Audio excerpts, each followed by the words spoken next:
So go ahead and we're gonna do this one together for a second, but I'm gonna read Xavier.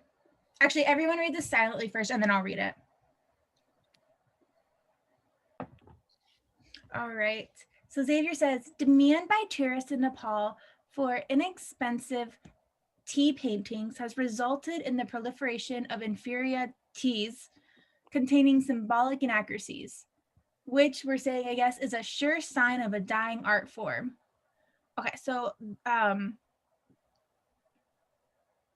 this demand for like just having inexpensive versions of these has led to the real thing kind of being a dying art form because we like, like we've oversold it. It's no longer unique.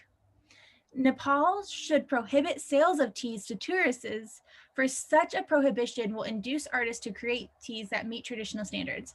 So because that we've oversold these, we're saying, hey, you should prohibit the sales so that the artists will start making them again. So is that Xavier's conclusion here?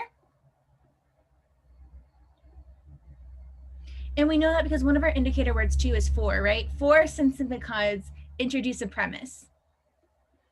All right, and then can you go ahead and read what Yvette says back to me, Tori? Sure. An art form without dedicated young artists will decay and die. If tourists were forbidden to buy teas, young artists would cease making teas and concentrate instead on art form tourists can buy. Excellent. So now what we do is we look at our question and it says Yvette responds to Xavier by. So we ask ourselves, how does Yvette reason or go against what Xavier is saying?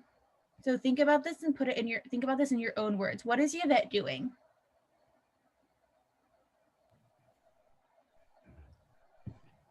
She's rebuttaling his claim. Yes. Yes. Sumatra, how? Oh, sorry. No, you're doing great, Tatiana. No, great. What is our reasoning for rebuttaling? Or how do we reason the rebuttal? She's saying that if they stop, then they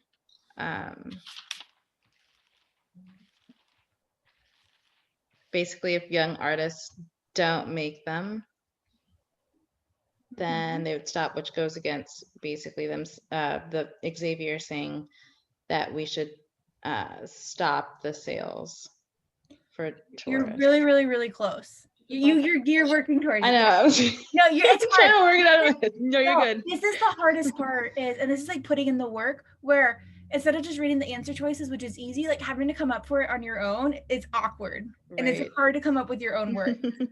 Ronley, how would you explain this? I'd explain it just like as that very last part of what Yvette says is that young artists would cease making teas because then tourists won't, they'll do something that tourists can buy. Excellent. And so there's no point in banning them, right? Right. Which I didn't want to get that far because then I wasn't sure if I was then assuming on behalf of the question. No, like, well, it's not going to get there, but like what she's doing is she's saying, okay, well, you're saying that, well, Xavier's saying we should prohibit this so that more artists start to return to the traditional thing. And Yvette says, yeah, but if we don't have young artists, a tradition's going to die. And if tourists are just forbidden to buy these or sell, and we're forbidden to sell these, the young artists are just going to go do something else to make money, right? Yeah. And that's how I would explain it in my own words. All right, so go ahead and try this one and put your answer in the chat.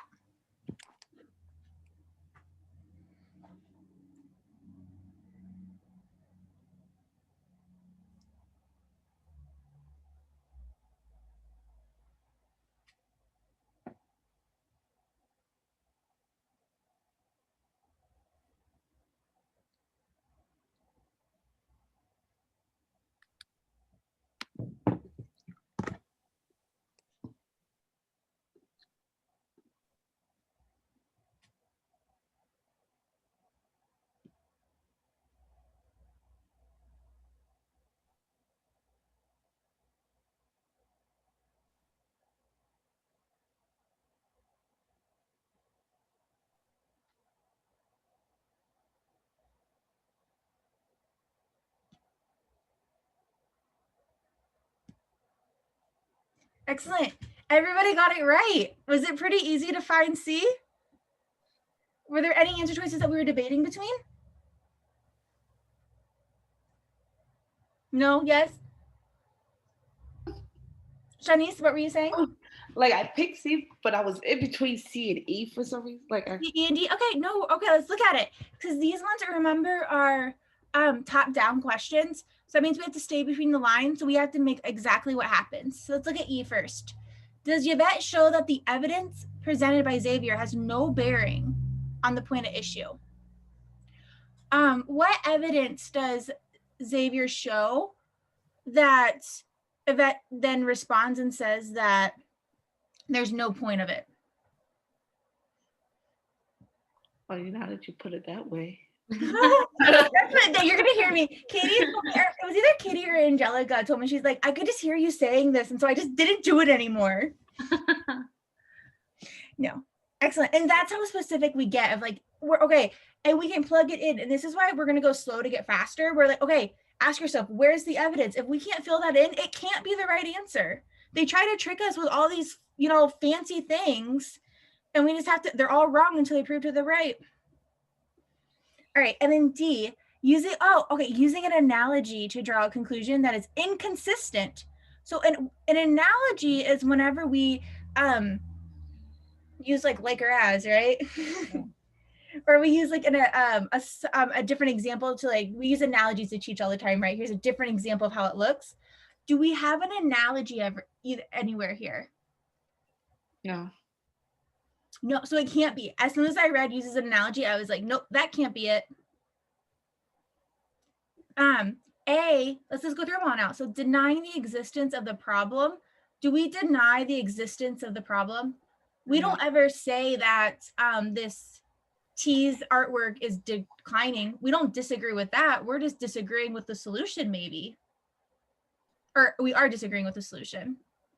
And then B says challenging the integrity. Do we challenge the integrity of Xavier's? No. No, not at all. That would be saying like, I don't even know what, like, that's just it's integrity. Like, yeah, but he wants you to ban that because he owns this thing over here and he wants all the business for whatever he's selling. I don't think. So that's why our answer choice is going to be C. All right, so we're gonna go into our smaller groups now and do some practice questions. But before we do, on a scale of 1 to 5, go ahead and put in the chat, 1 being like, I'm still completely lost. 5 being like, I think I got it. I could try some of these. Tell me where you're at, please.